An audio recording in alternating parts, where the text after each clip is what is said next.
ಧರ್ಮದಲ್ಲೂ ಕೆಲವು ಜನ ಇದ್ದೇ ಇರ್ತಾರೆ, ಹೀಗೆ ಶಾಂತಿ ಕದಲಕ್ಕೆ ಅಥವಾ ಅವ್ರದೇ ಧರ್ಮ ಶ್ರೇಷ್ಠ ಅನ್ನೋರು ಇರ್ತಾರೆ. ಎಲ್ಲ ಜೈ ಶ್ರೀರಾಮ್ ಘೋಷಣೆ ಘರ್ಷಣೆ. ವಿದ್ಯಾರಣ್ಯಪುರ ಪೊಲೀಸ್ ಠಾಣೆ ಮುಂದೆ ಬಿಜೆಪಿ ಧರಣಿ. 10 ವರ್ಷದಲ್ಲಿ ಪರಿಸ್ಥಿತಿ ಹದಗೆಟ್ಟಿದೆ. ಪ್ರಿಯಾಂಕರ್ಗೆ ವಾಗ್ದಾಳಿ. ಮಂಡ್ಯದಲ್ಲಿ ದೋಸ್ತಿಗಳ ವಿರುದ್ಧ ಸವಾರಿ. ಸ್ಟಾರ್ ಚಂದ್ರು ಪರ ದರ್ಶನ್ ಮತ ಶಿಕಾರಿ. ಲೋಕ ಕಣದಿಂದ ಮಂಡ್ಯ ಗೌಡ್ತಿ ದೂರ. ಲೋಕ ಅಖಾಡದಲ್ಲಿ ನಾಮಿನೇಷನ್ ಭರಾಟೆ. ಉಮೇದುವಾರಿಕೆಗೂ ಮುನ್ನ ಅಭ್ಯರ್ಥಿಗಳ ಶಕ್ತಿ ಪ್ರದರ್ಶನ. ಕಲಬುರಗಿಯಲ್ಲಿ ಜಾಧವ್, ಬೀದರ್ನಲ್ಲಿ ಕೂಬಾ ನಾಮಪತ್ರ. ರಾಜ್ಯ ನಾಯಕರಿಗೆ ರಾಗ ಬಿಗ್ ಟಾಸ್ಕ್. ಕನಿಷ್ಠ 20 ಕ್ಷೇತ್ರ ಗೆಲ್ಲುವಂತೆ ವಾರ್ನಿತ ಸಿಎಂ. ಡಿಸಿಎಂಗೆ ಎಂಬಿ ಪಾಟೀಲ್ ಚಕ್ಮೇಟ್.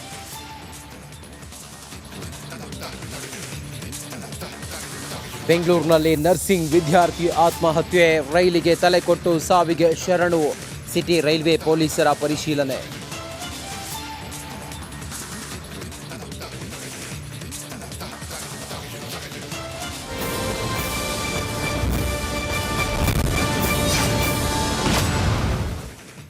ಇವತ್ತು ಕೂಡ ನಾಮಿನೇಷನ್ ಭರಾಟೆ ಜೋರಾಗ್ತಾ ಇದೆ. ಅದರಲ್ಲೂ ಕೂಡ ಶಿವಮೊಗ್ಗದಿಂದ ಬಿಜೆಪಿ ಅಭ್ಯರ್ಥಿ BY ರಾಘವೇಂದ್ರ ನಾಮಪತ್ರ ಸಲ್ಲಿಕೆಗೂ ಮುನ್ನ ಶಕ್ತಿ ಪ್ರದರ್ಶನ. ದೊಡ್ಡ ಮಟ್ಟದಲ್ಲಿ ಸಿದ್ಧತೆ ಆಗ್ತಾ ಇದೆ. ಆ ಮೂಲಕ ಶಕ್ತಿ ಪ್ರದರ್ಶನ ಬಿಜೆಪಿ ಅಭ್ಯರ್ಥಿಯಿಂದ. ಶಿವಮೊಗ್ಗದಲ್ಲಿ ನಾಮಪತ್ರ ಸಲ್ಲಿಸಲಿದ್ದಾರೆ ರಾಘವೇಂದ್ರ ಅವರು. ಬೃಹತ್ ಮೆರವಣಿಗೆಯ ಬಳಿಕ ನಾಮಪತ್ರ ಸಲ್ಲಿಕೆ ಮಾಡಲಾಗುತ್ತೆ ಅನ್ನೋದರ ಡೀಟೇಲ್ಸ್ ಸದ್ಯ ಸಿಗ್ತಾ ಇದೆ. ವಿರೋಧ ಪಕ್ಷಗಳ ಆರೋಪ. ಈ ದಿನದ ಜೋಕ್ ಅಭಿವೃದ್ಧಿ ಮಾಡಿಲ್ಲ ಎನ್ನುವ ಆರೋಪಕ್ಕೆ ಪ್ರತಿಕ್ರಿಯೆ ಕೊಟ್ಟಿದ್ದಾರೆ ರಾಘವೇಂದ್ರ. ರಿಪಬ್ಲಿಕನ್ ಜೊತೆ ಸಂಸದ ರಾಘವೇಂದ್ರ ಮಾತನಾಡಿದ್ದಾರೆ.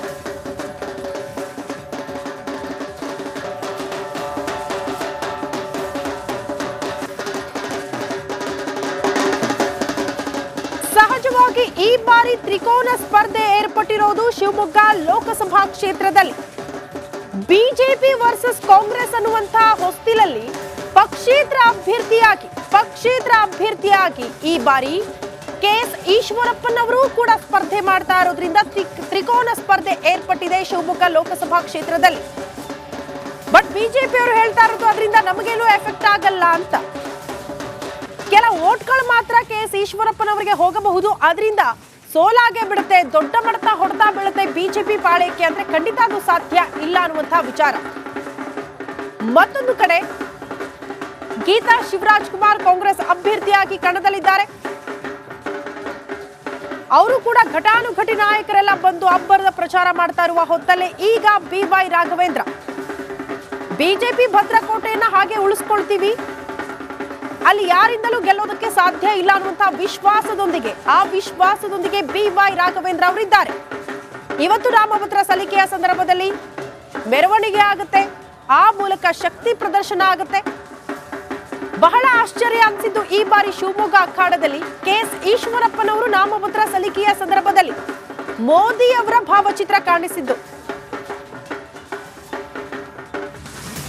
ಲೋಕಸಭಾ ಚುನಾವಣೆ ಆದ ನಂತರ ಮುಖ್ಯಮಂತ್ರಿ ಕುರ್ಚಿ ಮೇಲೆ ಕಣ್ಣಿಟ್ಟಿರುವಂತ DK ಶಿವಕುಮಾರ್ ಅವರ CM ಆಸೆಗೆ ಎಳ್ಳು ನೀರು ಬಿಟ್ಟಿದ್ದಾರೆ MB ಪಾಟೀಲ್ ಅವರು.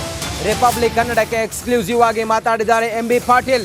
ಚೆಕ್ ಮೇಟ್ ಕೊಟ್ಟಿದ್ದಾರೆ DK ಶಿವಕುಮಾರ್ ಅವರ CM ಆಸೆಗೆ. ಶಾಸಕರ ಅಭಿಪ್ರಾಯವೇ ಅಂತಿಮ ಅಂತೇಳಿ ಸಚಿವ ಹೇಳಿದ್ದಾರೆ. CM ಆಯ್ಕೆ ಮಾಡೋದು ಶಾಸಕರು, ಅಂತಿಮವಾಗಿ ಶಾಸಕರ ಅಭಿಪ್ರಾಯವೇ ಮುಖ್ಯ. ಹಿಂದಿನಿಂದ ಕಾಂಗ್ರೆಸ್ನಲ್ಲಿ ಇದೇ ಪದ್ಧತಿ ನಡೀತಾ ಬಂದಿದೆ. ಬದಲಾವಣೆ ಸಮಯ ಬಂದಾಗ ಹೈಕಮಾಂಡ್ ತೀರ್ಮಾನ ಮಾಡುತ್ತೆ. ಸದ್ಯ CM ಕುರ್ಚಿ ಎಲ್ಲೂ ಖಾಲಿ ಇಲ್ಲ ಈಗ ಅಂಥೇಳಿ MB ಪಾಟೀಲ್ ಅವರು ಹೇಳಿದ್ದಾರೆ. ಆ ಮೂಲಕ ಲೋಕಸಭಾ ಚುನಾವಣೆ ಆದ ನಂತರ ಅಧಿಕಾರದ ಹಸ್ತಾಂತರ ಆಗುತ್ತೆ. ಸಿದ್ದರಾಮಯ್ಯನವರು ಮಾಜಿ ಆಗ್ತಾರೆ, ಹಾಲಿಯಾಗಿ DK ಶಿವಕುಮಾರ್ ಅವರು ಇರ್ತಾರೆ ಅನ್ನುವ ವಿಚಾರ ಏನು ಪ್ರಸ್ತುತದಲ್ಲಿತ್ತು. DK ಶಿವಕುಮಾರ್ ಕೂಡ ಆ ನಿಟ್ಟಿನಲ್ಲೇ ಆಸೆಯನ್ನು ಇಟ್ಕೊಂಡಿದ್ರು. ಇದಕ್ಕೆ MB ಪಾಟೀಲ್ ಅವರು ಕೌಂಟರ್ ಕೊಟ್ಟಿದ್ದಾರೆ, ಚೆಕ್ ಮೇಟ್ ಇಟ್ಟಿದ್ದಾರೆ. ಏನು ಹೇಳಿದ್ದಾರೆ ಹಾಗಾದರೆ MB ಪಾಟೀಲ್? ರಿಪಬ್ಲಿಕ್ ಕನ್ನಡಕ್ಕೆ ಮಾತ್ರ ಮಾತನಾಡ್ತಾ ಬನ್ನಿ ನೋಡೋಣ. ನಮ್ಮ ಜೊತೆಗೆ MB ಪಾಟೀಲ್ ಅವರು ಇದ್ದಾರೆ. ಸರ್, CM ಬದಲಾವಣೆ ವಿಚಾರವಾಗಿ ಶಾಸಕರ ಅಭಿಪ್ರಾಯವೇ ಅಂತಿಮನಾ ಸರ್? ನೋಡಿ, ಹೈಕಮಾಂಡ್ ಅಂತಿಮ. ಹೈಕಮಾಂಡು ಎಲ್ಲ ಶಾಸಕರ ಅಭಿಪ್ರಾಯ ತಗೊಂಡು ನಿರ್ಧಾರವನ್ನು ತಗೋತಾರೆ. ಈಗ ಅಪ್ರಸ್ತುತ ಅದು, ಯಾಕಂದರೆ ಈಗ ಮುಖ್ಯಮಂತ್ರಿ ಕುರ್ಚಿ ಖಾಲಿ ಇಲ್ಲ, ಮತ್ತು ಎರಡನೇದಾಗಿ ಸಂದರ್ಭವೂ ಅಲ್ಲ. ಈಗ ನಮ್ಮ ಲಕ್ಷ್ಯ ಇವತ್ತಿನ ದಿವಸ ನಾವು 20ಕ್ಕಿಂತ ಜಾಸ್ತಿ ಲೋಕಸಭೆ ಸೀಟ್ಗಳನ್ನು ಗೆಲ್ಲಬೇಕು, ಅದು ನಮ್ಮ ಲಕ್ಷ್ಯ. ಡಿ ಕೆ ಶಿವಕುಮಾರ್ ಈಗ ಹೇಳ್ತಾ ಇದ್ದಾರೆ ಈಗಾಗಲೇ ಹೈಕಮಾಂಡಲ್ಲಿ ತೀರ್ಮಾನ ಆಗಿದೆ ಅನ್ನುವಂಥ ಮಾತನ್ನು. ನೋಡು, ಅವ್ರನ್ನ ಕೇಳಿ ನೀವು ಅವ್ರನ್ನ ಕೇಳಿ. ಬಟ್ ಒಂದು ಹೇಳ್ತೀನಿ, ನಮ್ಮ ಪಕ್ಷದ ಹೈಕಮಾಂಡ್ ಏನು ನಿರ್ಧಾರ ತೆಗೆದುಕೊಳ್ತದೆ ಅದು ಅಂತಿಮ.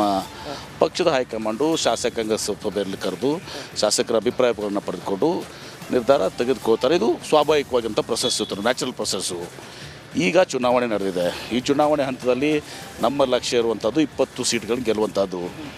ಮುಖ್ಯಮಂತ್ರಿ ಸೀಟ್ ಖಾಲಿ ಇಲ್ಲ. ಈಗ ಚುನಾವಣೆ ನಂತರ ಇವತ್ತಿನ ದಿವಸ ಹಾಗೇನಾದರೂ ಹೈಕಮಾಂಡ್ ಬಯಸಿದ್ರೆ, ಇವತ್ತಿನ ದಿವಸ ಹೈಕಮಾಂಡ್ ಬಯಸಿದ್ರೆ ಹೈಕಮಾಂಡ್ ಯಾವತ್ತು ಬೇಕಾದ್ರೂ ನಿರ್ಧಾರ ತಗೋಬೋದು.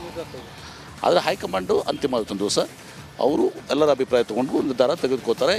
ಈಗ ಅದು ಅಪ್ರಸ್ತುತ. ಈಗ ಆ ವಿಷಯನ ಎತ್ತುವುದೇ ಅಪ್ರಸ್ತುತ. ಯಾಕಂದರೆ CM ಕುರ್ಚಿ ಖಾಲಿ ಇಲ್ಲ ಮತ್ತು ಲಕ್ಷ್ಯ ನಮ್ಮೆಲ್ಲರದ್ದು ಏನಿರಬೇಕು, 20 ಸೀಟ್ಗಳನ್ನ ಗೆಲ್ಲುವಂಥ ಲಕ್ಷ್ಯ ನಮ್ದಿರಬೇಕು. Thank you. ಒಂದು ವೇಳೆ ಆ ಸಂದರ್ಭದಲ್ಲಿ ಶಾಸಕರ ಅಭಿಪ್ರಾಯವನ್ನೇ ಪಡಿಬೇಕು ಅನ್ನುವಂಥ ನಿಮ್ಮ ಒತ್ತಡ ಇರ್ತದೆ. ಈಗ ಅಪ್ರಸ್ತುತ. ಈಗ ಅದು ನಮಗೆ ಲಕ್ಷ್ಯ ಇರುವಂಥದ್ದು ಚುನಾವಣೆಯನ್ನು ಗೆಲ್ಲುವಂಥದ್ದು. ಸರಿ ಸರ್, ಥ್ಯಾಂಕ್ ಯು ಸರ್. ಇದಿಷ್ಟು ಸಚಿವರಾದಂಥ MB ಪಾಟೀಲ್ ಅವರ ಮಾತು. ಒಂದು ವೇಳೆ ರಾಜ್ಯದಲ್ಲಿ CM ಬದಲಾವಣೆ ಆಗಬೇಕನ್ನೋದಾದರೆ ಹೈಕಮಾಂಡ್ ನಿರ್ಧಾರ ಮಾಡಬೇಕು ಮತ್ತು ಜೊತೆಗೆ ಶಾಸಕರ ಅಭಿಪ್ರಾಯವನ್ನು ಪಡೆಯಲೇಬೇಕು. ಸದ್ಯ CM ಬದಲಾವಣೆ ಅಪ್ರಸ್ತುತ, CM ಕುರ್ಚಿ ಖಾಲಿ ಇಲ್ಲ ಅನ್ನುವಂಥ ಮಾತನ್ನು ಹೇಳ್ತಾ ಇದ್ದಾರೆ.